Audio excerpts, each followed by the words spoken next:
ఎన్నికల్లో రాజకీయ రంగులో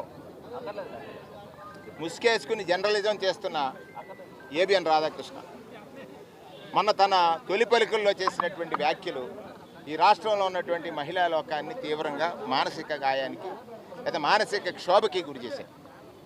అంటే జగన్మోహన్ రెడ్డి గారు చెప్తే వైఎస్ఆర్ కాంగ్రెస్ పార్టీ నాయకులు వాళ్ళ భార్యలకి చెల్లెలుగా భావించి సంబంధాలు చూడటం అంటే నీకు మహిళలంటే ఎంత లోకువా, మహిళలంటే ఎంత చిన్న చూపు, మహిళలంటే ఎంత చులకన భావన అర్థమైంది.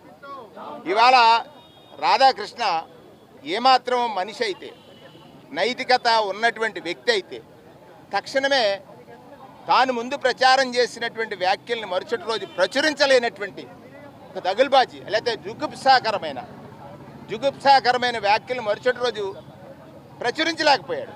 అంటే తప్పే కదా, ఆ తప్పును ఒప్పుకోవాలి కదా, మహిళా లోకానికి క్షమాపణ చెప్పాలి కదా.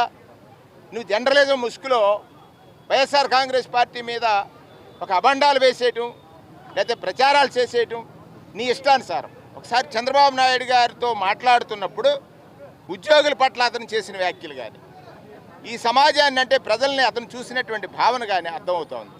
మేము వైఎస్ఆర్ కాంగ్రెస్ పార్టీ తరఫున డిమాండ్ చేస్తూ ఉన్నాం, ఏబిఎన్ రాధాకృష్ణ తక్షణమే మహిళా లోకానికి క్షమాపణ చెప్పాలని, ఈ రకమైనటువంటి ఏదైతే ఆయన వ్యాఖ్యలు ఉన్నాయో లేదా ఆయన ప్రచురించేటువంటి పత్రికల్లో కానీ టీవీలో కానీ చూపించే వార్తలు ఉన్నాయో ఈ రాష్ట్రంలో ఉన్నటువంటి ప్రజలకి పెద్ద ద్రోహం చేసేటువంటివి.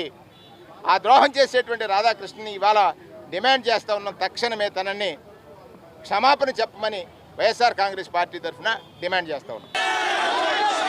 ఏదైతే ఏబిఎన్ రాధాకృష్ణ చేసిన వ్యాఖ్యల్ని ఆయన ఎలాగా పేపర్లో చేయలేదు, ఉపసంహరించుకున్నాడు. కానీ నువ్వు ఏదైతే మీ మీడియాలో మాట్లాడించావో దాన్ని ఇమీడియట్గా బేషరత్తుగా నువ్వు క్షమాపణ చెప్పాలి, యావత్ మహిళా లోకానికి క్షమాపణ చెప్పాలి. ఎందుచేతనంటే ఈయనకి ఎలా ఉందనంటే ఏబిఎన్ రాధాకృష్ణ ఇండ్లల్లో లేకపోతే వాళ్ళ సామాజిక వర్గంలో ఉన్న మహిళల కింద, అంటే బయట మహిళలు ఎవరు మహిళలు కాదు. నీ ఇంట్లో అక్క చెల్లెలు లేరా, నీకు భార్య లేదా, తల్లి లేదా? మరి నువ్వు ఈ రకమైన మాటలు మాట్లాడితే ఏ మహిళ అయినా యాక్సెప్ట్ చేస్తుందా? అంటే వైఎస్ఆర్ కాంగ్రెస్ పార్టీలో ఉన్న మహిళల కంట, అందులోనూ భార్యల కంట పెళ్లి చూపులు చూస్తాడంట, చూసి వాళ్ళు చెల్లెల కింద చేసి పెళ్లిళ్ళు చేస్తాడంట. అసలు నువ్వు కడుపుకి అన్నం తింటున్నావా, గడ్డి తింటున్నావా? ఈ రకమైన మాటలు మాట్లాడచ్చా? మరి మాట్లాడిన వాడివి తప్పు జరిగిందని నువ్వు తెలుసుకున్నప్పుడు నీ పేపర్లో నువ్వు ప్రచారం చేయలేదు, మీడియాలో చేసావు. మరి తెలుసుకున్నప్పుడు ఎవరైనా పొరపాట్లు చేస్తారు. నేను పొరపాటు చేశానని చెప్పి నువ్వు బేషరత్తుగా మహిళా లోకానికి క్షమాపణ చెప్పాలి. లేని పక్షంలో ప్రజా కోర్టులోనే తెలుస్తాము. ఇవాళ తెలుగుదేశం పార్టీ పవన్ కళ్యాణ్ గారు ట్వీట్లు పెడతా ఉన్నారు, సమర్థిస్తూ ఉన్నారు. అంటే ఈ రకమైన సమర్థించచ్చా అని అడుగుతా ఉన్నా. మీకు కూడా భార్యాపిల్లలు ఉన్నారు కదండి, మరి మహిళల్ని చెల్లెల కింద భావించి, అంటే భార్యల్ని చెల్లెల కింద భావించి జగన్మోహన్ రెడ్డి గారు చెప్తే భార్యలను కూడా పెళ్లిళ్ళు చేయిస్తాడట. అసలు కడుపుకి అన్నం తింటున్నావు, గడ్డి తింటున్నావు కూడా తెలియని దౌర్భాగ్య పరిస్థితిలో ఉన్నావు.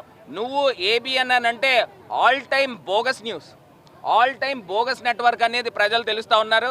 నీ పేపర్ టాయిలెట్ పేపర్ కన్నా ఇంకా హీనాతిహీనమైన పేపర్ అని కూడా తెలియపరుస్తూ నీ ఏబిఎన్ పేపర్ని, ఆంధ్రజ్యోతి పేపర్ని ఇలాగా నడి రోడ్డు మీద చించేస్తూ ఉన్నాం. నాయకత్వం